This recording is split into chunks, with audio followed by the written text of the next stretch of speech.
ഇതുപോലൊരു നോ. നിങ്ങൾ ഈ സിനിമ സപ്പോസ് ഇപ്പോ ഒരു 10 മണിക്കാണ് സിനിമ തുടങ്ങുന്നത് വിചാരിച്ചോ.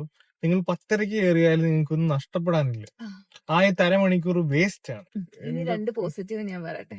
എന്തെങ്കിലും പറയണമല്ലോ. 4 മണി വെളുപ്പിന്. നമ്മൾ പടത്തിന് എത്ര മണി കയറിയ? 12 മണി. 3.5 മണിക്കൂർ ഇരുന്ന ആ സിനിമയ്ക്ക് കയറിയിട്ട് 12 മണിക്ക് കയറിയിട്ട് 3:30 ആയപ്പോഴാണ് പടം തീർന്നത്. ഇതുപോലൊരു നോ. സിനിമ ഭയങ്കര സീരിയസ് ആയിട്ട് എടുത്ത സിനിമയാണ്. പക്ഷെ ഞാൻ ഈ എടുത്തുള്ള ഏറ്റവും കോമഡി പടം ഇതായിട്ട് എനിക്ക് തോന്നിയത്. ചിരിച്ചുണ്ടല്ലോ. എല്ലാവർക്കും എങ്ങനെയാന്ന് അറിയില്ല, ഞങ്ങക്ക് ഭയങ്കരമായിട്ട് ചിരിയാവുന്ന. ഇത് എനിക്ക് ആ തിയേറ്ററിലുണ്ടായിരുന്ന ആൾക്കാരെ മനസ്സിലാകുന്നില്ല. ഇവന്മാർ ഇത് കളിയാക്കി ചിരിക്കുവാണോ അതോ ശരിക്കും ഇത് കണ്ട് ലൈക്ക് രോമാഞ്ചം കൊണ്ട് വിസിലടിക്കുവാണോ മനസ്സിലാകുന്നില്ല. അമ്മാതിരി ഓഡിയൻസ് മൊത്തത്തിൽ കൺഫ്യൂഷൻ ആയിപ്പോയി.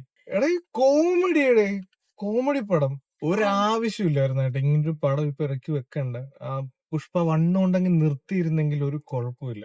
എന്ത് പറയാനാ, എനിക്ക് തോന്നിയെന്ന് വെച്ചാ Telugu movies kind of audience ഇല്ലേ, അവർക്ക് ഇപ്പോഴും പറ്റുന്ന ഒരു കൈൻഡ് ഓഫ് ഫിലിമാണ് തോന്നി. അങ്ങനെ ഒരു മൈൻഡ് സെറ്റ് ഉണ്ടെങ്കിൽ മാത്രം പോയി കണ്ടാ മതി. സിനിമയാണ്, ഒരു ലോജിക്ക് നമ്മൾ നോക്കാൻ പാടില്ല എന്നൊക്കെ ഉണ്ട്. പക്ഷെ ഒരു ലോജിക്കും ഇല്ല. ഒരു ലോജിക്കും ഇല്ലാത്തൊരു സിനിമ, ഒരു ലോജിക്കും ഇല്ലാത്തൊരു സ്റ്റോറി ഇല്ല. അങ്ങനെ ഒരു സാധനം ഇല്ല ഈ സിനിമയ്ക്ക്. അയ്യോ, പിന്നെ എക്സ്പെക്ടേഷൻ ഇല്ലാണ്ട് പോയി കാണാനാണെങ്കിൽ പോയി കണ്ടോ, കുഴപ്പമൊന്നുമില്ല. രശ്മിക മന്ദാനയുടെ അസ്ഥാനത്തുള്ള ചില ഡയലോഗ് വേണം. നമ്മള് കൊട്ട സീരിയസ് ആയിട്ട് നമ്മളൊരു ലൈക്ക് ഈ സിനിമയ്ക്കകത്ത് ഒരു ഡയലോഗ് അടിച്ചോണ്ടിരിക്കാൻ ഇടയ്ക്ക് ഒരു താലമായിട്ട് വരും. എന്നിട്ടൊരു മോട്ടിവേഷണൽ സ്പീച്ച് കേട്ട് അങ്ങ് പോകും. ആളെ അതിനുവേണ്ടി മാത്രമാണ് ഇതിനകത്ത് വെച്ചിരിക്കുന്നത് തോന്നുന്നു. ഇടയ്ക്ക് ഒരു മോട്ടിവേഷൻ അടിക്കും. ഇനി 2 പോസിറ്റീവ് ഞാൻ പറയട്ടെ. എന്തെങ്കിലും പറയണമല്ലോ. ഒരു ഫൈറ്റ് സീൻ ഇഷ്ടപ്പെട്ടു. അത് നിങ്ങൾക്ക് ഇപ്പൊ ട്രെയിലറിൽ കാണുന്ന പോലെ തന്നെ മറ്റേ ദേവിയുടെ രൂപവും എങ്ങനെ അത് നൈസ് ചെയ്തു. അത് മാത്രം.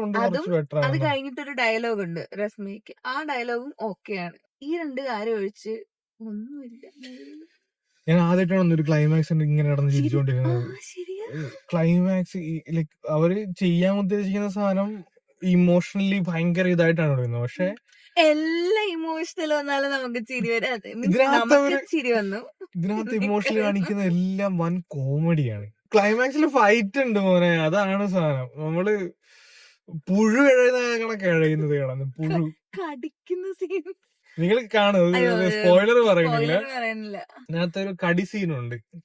കടി സീൻ ഇതിനകത്ത് കുറച്ച് പഞ്ച് ലൈൻസ് ഉണ്ട് കേട്ടാ. എന്താണ് കസക്ക്, പിന്നെ കിസ്. വേറൊരു കാര്യം കൂടെ പറയട്ടെ. നിങ്ങൾ ഈ സിനിമ സപ്പോസ് ഇപ്പൊ ഒരു 10 മണിക്കാണ് സിനിമ തുടങ്ങുന്നത് വിചാരിച്ചോ.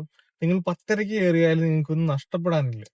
ആ 1/2 മണിക്കൂർ വേസ്റ്റ് ആണ്. ചുമ്മാ അത് കണ്ടില്ലല്ലേ നിങ്ങൾക്ക് സിനിമ കഥ മനസ്സിലാവും. എന്തിനാണ് ആ ഒരു തുടക്കമുള്ള സീൻ കാണിച്ചിരിക്കുന്നതെന്ന് ഡയറക്ടർക്ക് പോലും അറിയത്തില്ലെന്ന് തോന്നുന്നു. ഡയറക്ടർ നല്ലൊരു ഇൻട്രോ കൊടുക്കായിരുന്നു അല്ലു അർജുന്. ഇത് ഇൻട്രോ അല്ല, എന്തിനായിരുന്നു ആ സീന്റെ ആവശ്യം എന്ന് തോന്നുന്നു. ഫഹദ് ഫാസിലിനേക്ക് കൊണ്ടുവന്ന ഒരുമാതിരി കോമഡി ആയി കളഞ്ഞു ലാസ്റ്റ് ഒക്കെ. ഫഹദ് ഓക്കെ എന്തൊക്കെയോ അഭിനയിച്ചിട്ടുണ്ട് ആ റോളിന് പറ്റിയിട്ട്. പക്ഷെ ബൽവന്ത് സിംഗ് ഷിഖാവത്ത് എന്നൊക്കെ പറയാൻ നേരത്തുള്ള ഒരു പവർ ഉണ്ടായിരുന്നു ഫസ്റ്റില് പുഷ്പ. ഇത് ചുമ്മാ ലാസ്റ്റ് ആയപ്പോ കോമാളിനെ കണക്കായി കളഞ്ഞു ഫഹദ് ഫാസിലിനെ. പുള്ളിയെ കൂടെ പറ്റുന്ന പോലെ കുറെയൊക്കെ ചെയ്യാൻ നോക്കിയിട്ടുണ്ട്. പക്ഷെ ശോകം പടം ഒരു രക്ഷയില്ലാത്ത ശോകം പടം. നിങ്ങക്ക് വേണമെങ്കിൽ പോയി കാണും, വേണമെങ്കിൽ മാത്രം പോയി കാണും. ഒരു എന്താ പറയാ, അല്ലു അർജുന്റെ ആക്ഷൻ മൂവി എന്നല്ല, അർജുന്റെ ഒരു കോമഡി പടം കാണാൻ താല്പര്യം ഉണ്ടെങ്കിൽ പോയി തിയേറ്ററിൽ പോയി കണ്ടോ. ഇനി കൂടുതൽ ഒന്നും പറയാനില്ല ഈ സിനിമ. ലാസ്റ്റ് എന്ന് പറഞ്ഞപ്പോഴോർത്തെ ഇനി ഇതിന് പുഷ്പ 3യും കൂടെ ഉണ്ട്. അതിപ്പോ എല്ലാവർക്കും പോസ്റ്റേഴ്സ് വന്ന് അറിയായിരിക്കുമല്ലോ. റൂളിംഗ്, ഇനി പുഷ്പ 3 റാംപേജ്. വേണ്ട, ഒരു റിക്വസ്റ്റ് ആണ്. മറ്റേ അതിൽ പറയുന്ന പോലെ തന്നെ ഇനി എല്ലാ ബിഗ് ബഡ്ജറ്റ് ഫിലിം വരുമ്പോ എക്സ്പെക്ടേഷൻ ചെയ്യുന്നില്ല. ഇനി 3യും 4 ഒക്കെ ഇറക്കാനാണെങ്കിൽ ഇറക്കണ്ട, നിങ്ങൾ അതുകൊണ്ട് ചാരിറ്റി കൊടുത്താൽ മതി. ട്രെൻഡ് ആണോ ഒരു സിനിമ ലൈക്ക് പ്രോപ്പർട്ടി കഥ ഉണ്ടാക്കി എൻഡ്. ഇത് തുടങ്ങിയത് എനിക്ക് രാജമൗലിയാണെന്ന് തോന്നുന്നു. ബാഹുബലി മുതൽ തുടങ്ങിയ ട്രെൻഡാണ്. സെക്കൻഡ് പാർട്ട്, തേർഡ് പാർട്ട് എല്ലാം അറിയാം പുഷ്പയ്ക്ക്, എന്നാൽ ചിലതോ അറിയില്ല. ഞാൻ സാധാരണ ഇപ്പൊ പാൻ ഇന്ത്യ ലെവലിൽ ഇറങ്ങുന്ന സിനിമയ്ക്കൊക്കെ ഈ അടുത്തിറങ്ങുന്ന സിനിമയ്ക്ക് മലയാളം ഡബ് ചെയ്താലും കേൾക്കാനൊരു സുഖം ഉണ്ടായിരുന്നു. എന്തിലെ ഇപ്പൊ പുഷ്പ 1ന്റെ മലയാളം ഡബ് പാട്ടുകളും അത്യാവശ്യം നീറ്റ് ആയിട്ടാണ് ചെയ്തു വെച്ചിരുന്നത്. ഇത് കൈരളി TV ഒരു സിനിമ എടുത്ത് ഡബ് ചെയ്ത് എങ്ങനെ ഇരിക്കും? അതുപോലത്തെ പാട്ട്. ഞങ്ങൾ രണ്ടുപേരും ആ പാട്ട് തുടങ്ങിയപ്പോ ഇങ്ങനെ നോക്കിയിട്ട് എനിക്ക് ആ കൈരളി ചാനലിന്റെ സിമ്പല മനസ്സിൽ ആദ്യം ഓർമ്മ വന്നത്. എല്ലാം അറിയാം പുഷ്പയ്ക്ക്, എന്നാൽ ചിലത് അറിയില്ല. അത് പിന്നെ ഒരു മാത്രം. ഐറ്റം സോങ് ഉണ്ട്. ഐറ്റം കിസ് സോങ്ങിനകത്ത് കിസ് കിസ് കിസ്.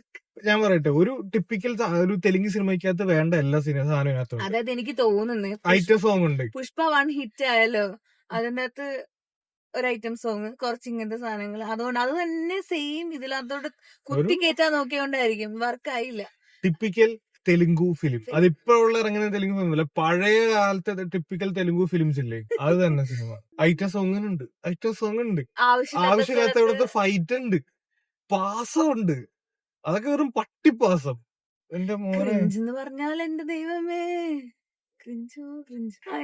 അങ്ങനെ വളരെ വിഷമകരമായ അടുത്ത ബിഗ് ബഡ്ജറ്റ് ഫിലിമും ഫ്ലോപ്പ് ആയിരിക്കുന്ന വാർത്ത അറിയിച്ചുകൊള്ളുന്നു. എന്തായാലും ഒന്നും പറയാനില്ല.